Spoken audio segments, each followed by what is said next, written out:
UP हिंसा मामले में 333 आरोपी गिरफ्तार, अब तक कुल 13 एफआईआर दर्ज।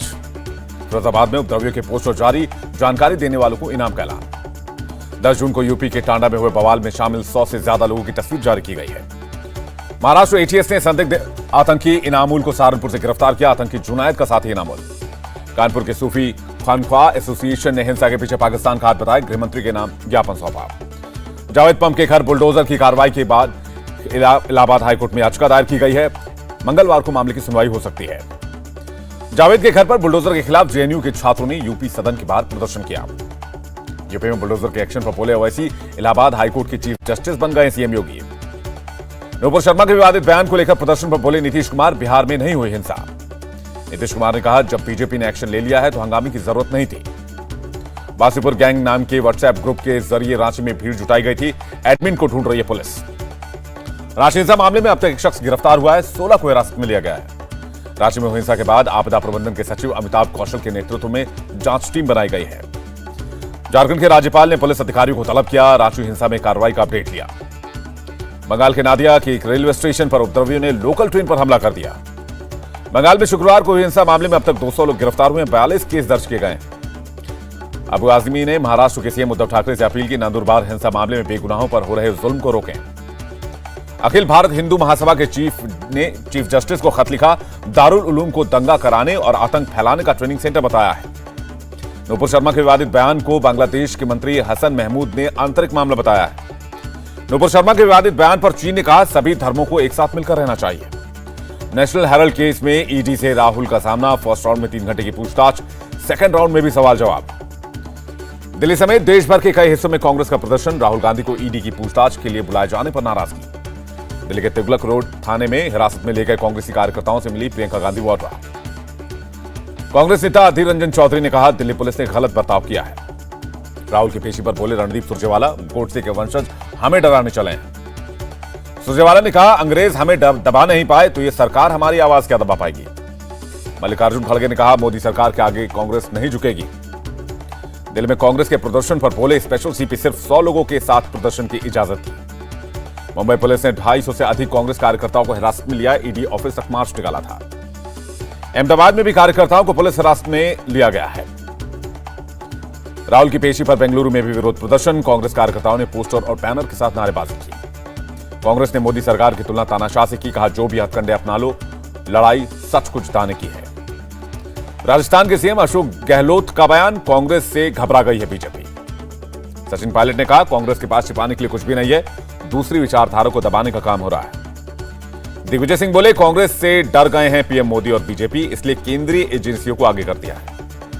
नागालैंड की राजधानी कोहिमा में राहुल गांधी के समर्थन में प्रदर्शन, राष्ट्रपति के नाम ज्ञापन सौंपा। स्मृति ईरानी ने कांग्रेस पर साधा निशाना, कहा गांधी खानदान का भ्रष्टाचार देश के सामने आ चुका है। कांग्रेस के प्रदर्शन पर बोली स्मृति ईरानी, सरेआम जांच एजेंसियों पर दबाव डालने की कोशिश हो रही है। केंद्रीय मंत्री अनुराग ठाकुर ने कहा, जांच एजेंसी अपना काम कर रही है, क्या गांधी परिवार के लिए अलग से कानून होगा। बीजेपी नेता संबित पात्रा ने कांग्रेस के सत्याग्रह को बताया बापू का अपमान, कहा जश्न ए भ्रष्टाचार मना रही कांग्रेस। कांग्रेस के प्रदर्शन पर बोले केंद्रीय मंत्री मुख्तार अब्बास नकवी, भ्रष्टाचार के पक्ष में क्रांति पहली बार दिखी है। नेशनल हेराल्ड केस में कांग्रेस प्रेसिडेंट सोनिया गांधी से भी होगी पूछताछ, 23 जून को सोनिया को सवाल जवाब के लिए बुलाया गया है। उत्तराखंड के सीएम पुष्कर सिंह धामी ने विधानसभा सदस्य के रूप में शपथ ली, यूनिफॉर्म सिविल कोड लागू करने की बात कही। यूनिफॉर्म सिविल कोड के लिए गठित कमेटी जल्द ड्राफ्ट तैयार करेगी, सबकी राय के बाद लागू होगा ड्राफ्ट। संजीव बालियान ने अखिलेश यादव पर सवाल उठाया, कहा अखिलेश यादव धर्म के नाम पर वोट मांगते हैं। टीएमसी ने 27 स्टार प्रचारकों की सूची जारी की, त्रिपुरा उपचुनाव में शत्रुघ्न सिन्हा, मिमी चक्रवर्ती भी प्रचार करेंगे। किरीट सोमैया ने शिवसेना नेता संजय राउत की राज्यसभा सदस्यता रद्द करने की मांग की, चुनाव आयोग से शिकायत की है। बॉम्बे हाईकोर्ट ने नवाब मलिक को फ्रेश याचिका दाखिल करने को कहा है, 20 जून को एमएलसी चुनाव में वोट डालने के लिए याचिका है। यूपी विधान परिषद चुनाव में सभी 13 प्रत्याशी निर्विरोध चुन लिए गए हैं। बीजेपी ने योगी सरकार के 7 मंत्रियों को टिकट दिया था। बंगाल विधानसभा में यूनिवर्सिटी अमेंडमेंट बिल पास हो गया, गवर्नर की जगह राज्य के विश्वविद्यालयों की चांसलर ममता बनर्जी होंगी। शुभेंदु अधिकारी ने कहा, शिक्षा समवर्ती सूची का विषय है, हम गवर्नर से नए बिल को राष्ट्रपति के पास भेजने की मांग करेंगे। बिहार में सीएम नीतीश कुमार ने कहा, मैं राष्ट्रपति की रेस में नहीं हूं, 18 जुलाई को राष्ट्रपति का चुनाव है।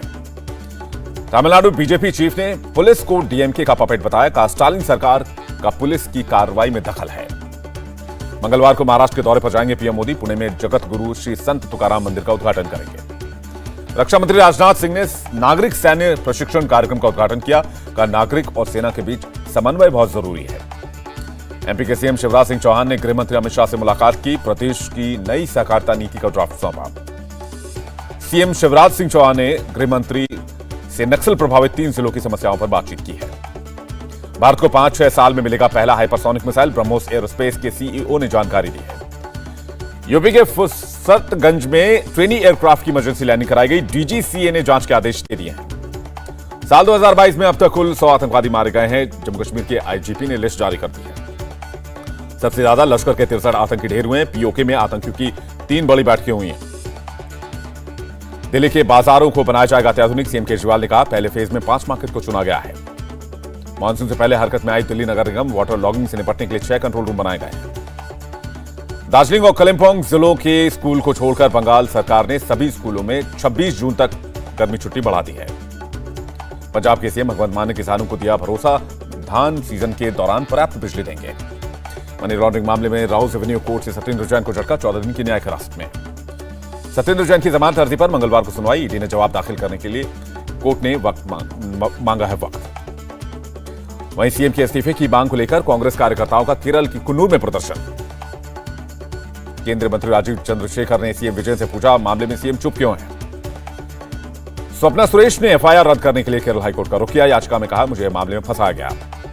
अनुराग ठाकुर और प्रवेश वर्मा की हेट स्पीच मामले में हाईकोर्ट ने वृंदा करात की याचिका खारिज कर दी है। राजस्थान के डूंगरपुर में दर्दनाक हादसा, एक कार ने 3 लोगों को कुचल दिया। आंध्र प्रदेश के चिंतूर में पलटी बस, 2 बच्चों समेत 5 लोगों की मौत, 20 घायल। यूपी पुलिस को हाईटेक बनाने की तैयारी में जुटे सीएम योगी इजराइल के राजदूत से मुलाकात की है। नोएडा के जिला अस्पताल में यूपी के डिप्टी सीएम का औचक निरीक्षण, स्वास्थ्य सेवाओं के बारे में जानकारी ली। यूपी में फर्जी प्रमाण पत्र के जरिए नौकरी कर रहे 10 जेल कर्मी बर्खास्त, भर्ती करने वाले अधिकारियों पर गिरेगी गाज। बाबुली मुख्तार अंसारी को इलाहाबाद हाईकोर्ट से बड़ा झटका। एमएलए फंड के दुरुपयोग मामले में जमानत अर्जी खारिज हो गई है। पुणे में गिरफ्तार संतोष यादव और महाकाल से सलमान खान को धमकी केस में पूछताछ। महाकाल ने कुछ लोगों की शिनाख्त की है। संतोष यादव और महाकाल से मूसेवाला मर्डर और लॉरेंस बिश्नोई से संबंधों पर पूछताछ हुई है। मुंबई स्कूल बस ऑपरेटर ने 20% किराया बढ़ाने का फैसला किया। पेट्रोल और डीजल की कीमतों का हवाला दिया है। महाराष्ट्र के मराठवाड़ा में कुदरत का कहर, आकाशीय बिजली गिरने से 7 की मौत हो गई। देश में कोरोना के 8,084 नए केस, 24 घंटे में 10 लोगों की मौत। मनसुख मांडविया ने राज्यों के स्वास्थ्य मंत्रियों के साथ बैठक की। स्कूली बच्चों के कोरोना वैक्सीनेशन पर जोर दिया। कोरोना के बढ़ते मामलों के बीच चंडीगढ़ में नई एडवाइजरी जारी, लोगों से एक बार फिर एहतियात बरतने की अपील की गई है। मुंबई में बीते 24 घंटे में 1,118 नए मामले सामने आए, किसी की भी मौत नहीं हुई। मुंबई में ओमिक्रॉन के 2 सब वेरिएंट के 4 नए केस मिले हैं। महाराष्ट्र के स्वास्थ्य मंत्री राजेश टोपे ने जानकारी दी। इमरान खान ने शहबाज सरकार को दी चुनौती, कहा अगला चुनाव जीत कर दिखाएं। इराक की राजधानी बगदाद में चली रेतीली तूफान, सांस की समस्या समेत लोगों को कई तरह की दिक्कतें हुई। बर्मिंघम में एक पैकेजिंग प्लांट में लगी आग, आग पर काबू पा लिया गया। फायर ब्रिगेड की 110 गाड़ियों ने आग बुझाई। डोनेट्स्क में तेज हुई आमने सामने की लड़ाई, रूस समर्थित लड़ाकों को रोकने में जुटे हैं यूक्रेनी सैनिक। पूर्वी यूक्रेन में रूस का निशाना, रिहायशी इलाकों में रॉकेट अटैक। पूर्वी यूक्रेन भेजे जा रहे हैं यूक्रेन के लड़ाके, जंगल के रास्ते पैदल ही आगे बढ़ते दिखे सैनिक। केंद्र सरकार ने फूड सप्लाई कंपनियों को 15 दिन का समय दिया, शिकायत के निपटारे का प्लान मांगा। मई में खुदरा महंगाई घटकर 7.04 हो गई है, अप्रैल में 7.79 थी। डॉलर के मुकाबले रिकॉर्ड निचले स्तर पर आया रुपए का भाव, पहली बार 78 के स्तर को पार। गिरावट के साथ बंद हुआ शेयर बाजार, सेंसेक्स 1457 और निफ्टी 428 अंक टूटा। बॉक्सर निखत जरीन की सलाह, भारतीय एथलीटों को मेंटल प्रेशर हैंडल करने के लिए ट्रेनिंग दी जानी चाहिए। इंडिया साउथ अफ्रीका के T20 के तीसरे मैच के दौरान हो सकती है बारिश, विशाखापट्टनम क्रिकेट एसोसिएशन ने कहा 20 मिनट में ही पानी हटा देंगे। न्यूजीलैंड के खिलाफ अपने दोहरे शतक से चूके जो रूट, इंग्लैंड ने पहली पारी में बनाए 539 रन।